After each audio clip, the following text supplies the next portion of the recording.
ներողություն մի հարց է, երեք երբ տեղի ունեցավ պատարակը, այնտեղ մեր տեսախցիկները ֆիքսեցին, որ եկել են մի քաղաքացի, ով ասաց, որ իրեն ստիպել են որ գա եւ հիվանդանոցից էր եկել նոր վիրահատված։ Ինչպես եք հիմա իրավիճակը գնահատում։ Ես նայել եմ այդ տեսանյութը եւ որևէ մեկը չի ասել, որ իրեն ստիպել են գալ, ճիշտն ասած, կարծում եմ դուք եւս մեկ անգամ պետք է նայեք։ Ով է ասել։ Ինքը ասել են, պետք է գա։ Հետո սկսեց այլ բաներ ասել, այնպես որ կարծում եմ այդ իրադարձությունը մատի պատտան սարքելը լավագույն գաղափարը չէ։ Հիմա ես աշխատանքի եմ գնում։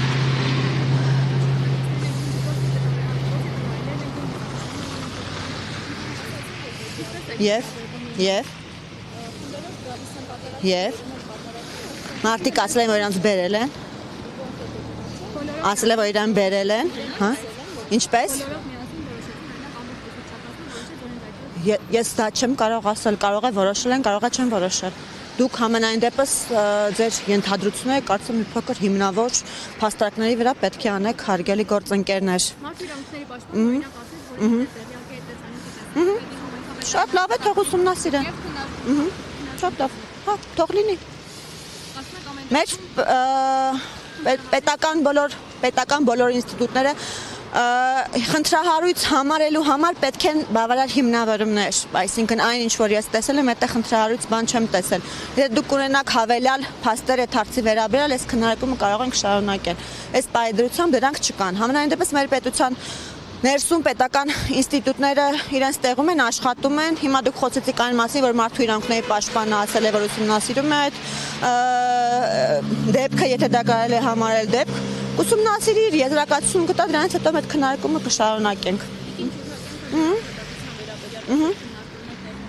Շատ են փաստաբանները ահազանգում, որ կալանավորումները Հայաստանի Հանրապետությունում անհատի են, ոչ արդարացված, ինչ այդ մասով քննարկում ունեցաք։ Եթե դուք մասնակցում եք կամ եթե չեք մասնակցել, ապա on-line հեռարձակվում էր քննարկումը, ապա թերևս պետք է լսած լինեք, որ շատ երկար տարիների ընթացքում առաջին անգամ այս տարի քրեական արդարադատության վիճակագրության տեսանկյունից մենք ունենք բավականին դրական տեղաշարժ այն առումով, որ դատապարտված անձանց քանակը վերջապես գերազանցել է կալանավորված անձանց քանակին եւ դա շատ դրական ցուցանիշ է։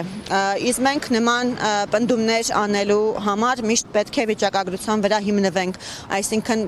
հայտարարությունները չպետք է լինեն մատից ծծված, այլ կոնկրետ թվերի, փաստերի հիման վրա այդ քննարկումները պետք է անենք։ Առ այսօր մենք միշտ դժգոհել ենք եւ այդ մասին նաեւ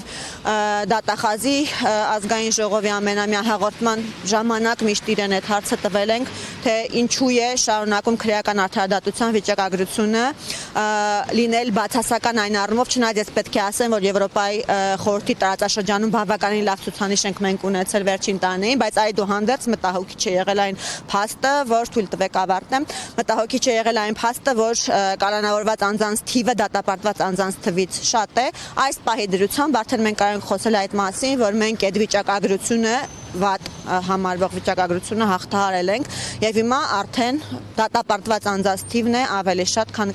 կալանավորվածներին է եւ սրանում չի կարող դեռ չխաղալ նաեւ այն հանգամանքը, որ մենք փոխել ենք մեր քրեական օրենսդրությունը, նոր քրեական օրենսգիր եւ քրեական դատավարության օրենսգիր կունենք եւ դրա արդյունքներով է նաեւ պայմանավորված այդ վիճակագրության փոփոխությունը։ Իսկ երբևէ հոգևորականները կատարել են հանցագործությունները, որոնց համար պետք է հայտնվեն կալանավայրերում։ Իհարկե չխախտելով անմեղության կանխավարկած այն մարդկանց հետ կապված, որոնց վերաբերյալ դատավճիռ չկա։ Չեն եղել եւ դա ունեցել է պատճառ։ Այս պայդրությամբ հանցագործությունները պատահեցին հիմա, դրա համար հիմա սկսեցին բացահայտվել։ Հանցագործությունները երբ չեն կատարվում, բնականաբար նաև չեն բացահայտվում։ Երբ կատարվում են, հույս ունեմ, որ իրավապահ մարմինները իրենց տեղում են, լավ աշխատում են եւ բացահայտում են։ Եվ խնդրում եմ այդ հարցը ուղղել քննչական մարմիններին, համենայն դեպս եթե դուք պնդում եք, ես կարող եմ այդ հարցը քննչական մարմինների հետ ոչ թե պնդում եք առայն, որ դա այդպես է տեղի ունեցել, այլ պնդում եք, որ այդ հարցը պետք է տրվի քննչական մարմինների եւ ինքներդ դուք դա չեք կարող տալ, ես կարող եմ այդ հարցը հնչեցնել ամենամյա հաղորդման շրջանակներում, երբ այդ թվում եւ իմ օրենսդրական նախաձեռնության շրջանակներում հակակոռուպցիոն եւ քննչական կոմիտեի ղեկավարները կան ազգային ժողով։ Երեք պատարակ էր տեղի ունենում Նիկոլ Փաշինյանի մասնակցությամբ Վեդի կոմունալ բաժնի աշխատակիցները Ես այդ հարցին արդեն պատասխանել եմ, այո, կխնդրեմ հետևել եւ իմ արձագանքը այդպես տեսնել։ Խնդրեմ։